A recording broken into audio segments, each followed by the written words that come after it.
Explotación, producción, transporte, refinación, etc. Y en contraprestación, estos países recibían cierta cantidad de dinero en regalías e impuestos. Pero, a todas cuentas, estas sumas eran completamente ridículas. Entre las dos guerras, las grandes competían vigorosamente entre ellas, cada una consolidando su poder. Y con mayor razón, luego que los años de abundancia, después de la escasez de los años de guerra, causaron que los precios colapsaran.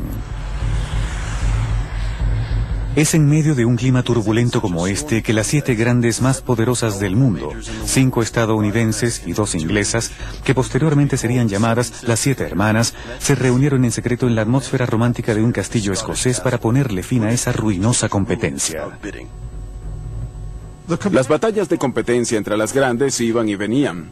Creo que ellas eran como, y cito una frase del famoso libro de Anthony Sampson sobre las 7 hermanas, o puede que sea de Gulbenkian. Nada era seguro con estas petroleras internacionales. Eran como gatos. Era difícil saber si estaban peleando o haciendo el amor. En 1928, Henry Detterding reunió a representantes de las grandes en un castillo que arrendó en Escocia, en un lugar llamado Agnacarry, debido a estas intensas luchas por competir en los mercados internacionales y a que existía cierto exceso de producción en la industria petrolera internacional. Al igual que los ministros de la OPEP, luego pudieron haberse reunido bajo circunstancias similares para tratar de regular ese proceso, tratar de impedir que el mercado se saturara de petróleo para que no cayeran demasiado los precios. El verdadero propósito de la reunión de Agnacarry era tratar de controlar la producción. Para estabilizar los precios, el mundo no podía inundarse de petróleo. Así que lo que se propuso y lo que resultó del acuerdo de Agnacarry fue crear un cártel. Básicamente lo que se acordó fue un sistema de cuotas a fin de mantener los precios altos en mercados claves. México lucha contra las grandes.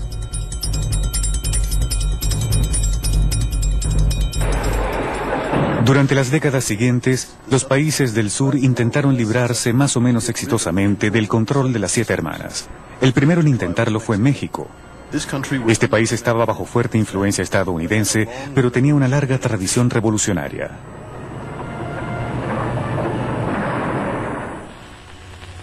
La aventura del petróleo mexicano tuvo un comienzo prometedor. A principios del siglo XX, México, donde los indicios de petróleo eran abundantes, atrajo a muchos buscadores y especuladores, principalmente ingleses y estadounidenses. Es más, el gobierno más moderno de la época quería desarrollar los recursos económicos de su país de igual forma que su vecino del norte. Como estímulo, les ofreció a las compañías petroleras ventajas especiales, como la supresión del impuesto de exportación y la exención parcial del impuesto sobre el capital invertido. Al principio, esta política de puertas abiertas permitió que la producción de petróleo se desarrollara a pasos agigantados, aumentada con el descubrimiento de innumerables yacimientos. Las grandes, que se comportaban como si fueran dueñas del país, tuvieron sus años dorados. La Revolución Mexicana entre 1913 y 1917 cambió drásticamente la relación entre el gobierno y las compañías petroleras que vieron sus privilegios amenazados. La creación de la Confederación de Trabajadores en 1918 y la formación del Sindicato de Trabajadores Petroleros en 1935 modificó de forma importante el balance de poder dentro de las compañías petroleras. En 1936, el sindicato presentó un proyecto de contrato laboral colectivo que preveía un aumento salarial. Las grandes lo rehusaron bajo el pretexto de que no habían generado ganancias. A mediados de 1937 comenzó una huelga general, mientras que una comisión de expertos declaró que las grandes sí habían sido altamente prósperas. El gobierno entonces exigió que se cumplieran las demandas de los trabajadores. Las grandes, sobreestimando sus poderes, se rehusaron. Nuestra contestación es definitivamente no. El 18 de marzo de 1938 se dio un golpe de gracia. Lázaro Cárdenas, presidente de México y figura clave del Partido Revolucionario Institucional, en un discurso famoso y memorable, decretó la nacionalización de las 17 compañías extranjeras anglo-estadounidenses que controlaban la industria petrolera del país. Por causa de utilidad pública y a favor de la nación, se declaran expropiados la maquinaria, secciones, edificios, oleoductos, refinerías, vías de comunicación, embarcaciones y todos los demás bienes de las compañías petroleras.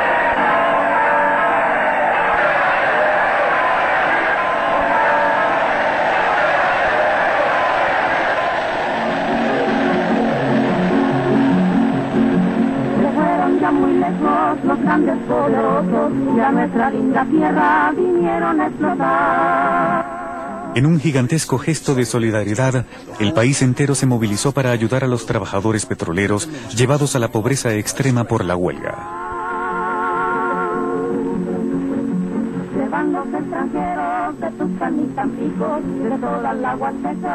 La compañía nacional Pemex reemplazó a las compañías extranjeras, pero México tuvo que pagar caro por su decisión.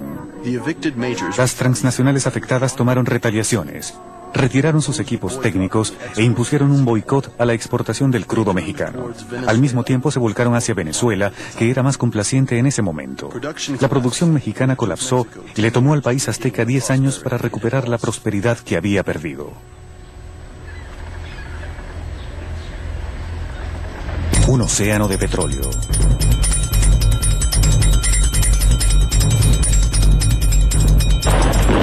Desafortunadamente, los ecos de la victoria de México sobre las grandes pronto serían silenciados por el rugir de sables retumbando por toda Europa debido al crecimiento del fascismo.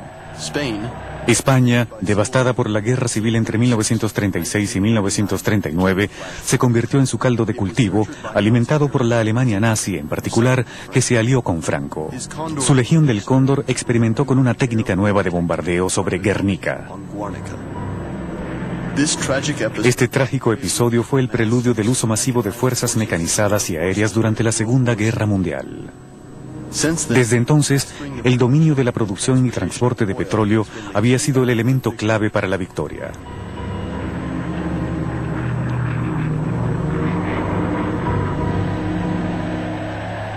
A pesar de su impresionante despliegue de poderío militar, Alemania siempre estaba en necesidad de petróleo.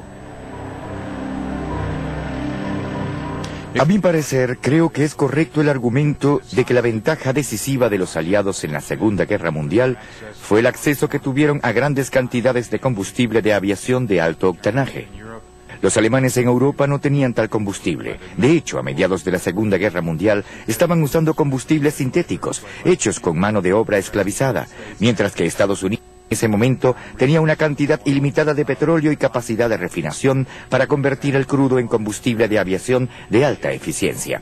Esto resultó vital en los cielos de Europa durante la Segunda Guerra Mundial. La necesidad de Alemania de suministros de petróleo fue una de las razones secretas de firmar el Pacto Germano-Soviético en septiembre de 1939. Una de las cláusulas preveía el suministro de grandes cantidades de petróleo por parte de la Unión Soviética a la Alemania nazi. Hasta 1941, cuando se rompió el pacto, 900.000 toneladas de petróleo del mar Caspio alimentaron la guerra alemana en el frente occidental. Luego de la campaña francesa, que concluyó con una abrumadora victoria de Alemania contra Francia, 3 semanas después los alemanes tuvieron que enfrentar una resistencia inesperada de los ingleses, que los llevó a una guerra aérea y marítima ruinosamente costosa en combustible. A pesar de su derrota en el frente occidental y contra todas las expectativas, Hitler atacó el este y envió sus tropas contra la Unión Soviética. De acuerdo con un historiador alemán, la sed alemana de petróleo fue ciertamente la razón principal de invadir Rusia. Cuando Hitler intentó apoderarse de los campos petrolíferos de Bakú, tenía 2 objetivos en mente: despojar a Rusia de su petróleo y destinarlo a su propio ejército para continuar el avance hacia India.